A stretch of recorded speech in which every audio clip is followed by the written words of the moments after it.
welcome to the Movie Club, and today we're talking about Cobra Kai. Was that like Taekwondo or something? It's karate. Do you think you could teach me? Cobra Kai is the TV reboot of the classic Karate Kid film series, which essentially ignores the third and fourth movies. There is no sign of Hilary Swank at all. I think we all ignore the third and fourth movies, and that probably improves the series immensely. How did you find it? Did you enjoy it? I did. I found it an interesting experiment. I don't have a lot of connection with the original Karate Kid film. Obviously, I saw it at the time. I might have tried a crane kick. Finish him! But yeah, it's not one of my top 10 movies by any means. But look, the series was interesting in the fact that it doesn't sort of lionize the hero of the film. I heard you beat up a bunch of teenagers. I didn't beat up any teenagers.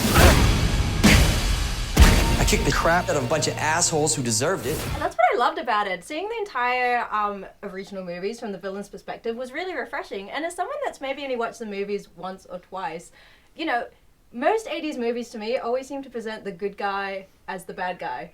It could just be my modern take of the entire thing, like going back and watching the original guy from, what was his name? Ralph Macchio? Ralph Macchio from The Karate Kid treat women in a despicable way and like sort of fetishize Japanese culture.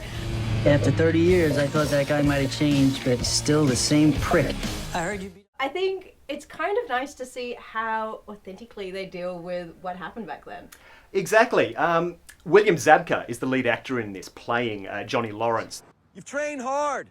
You've gotten stronger, tougher, faster. You've done your best. You're ready for this tournament, am I right? Yes, Sensei! Wrong! The villain is definitely the best guy in this entire series.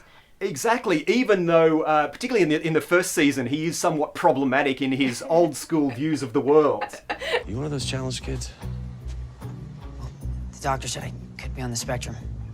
I don't know what that is, but get off it pronto, all right?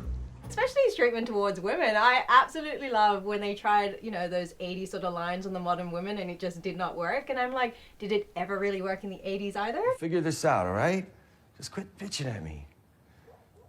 What did you just call me?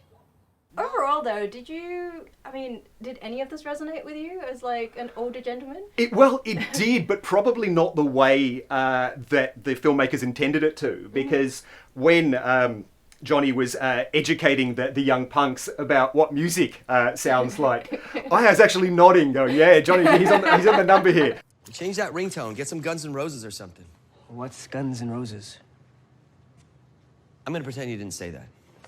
Yeah, look, certainly I could identify with that middle-aged man searching for meaning in life, if not from myself, but probably from friends. Yeah, I mean, watching that entire show was kind of like watching my dad buy a really nice car.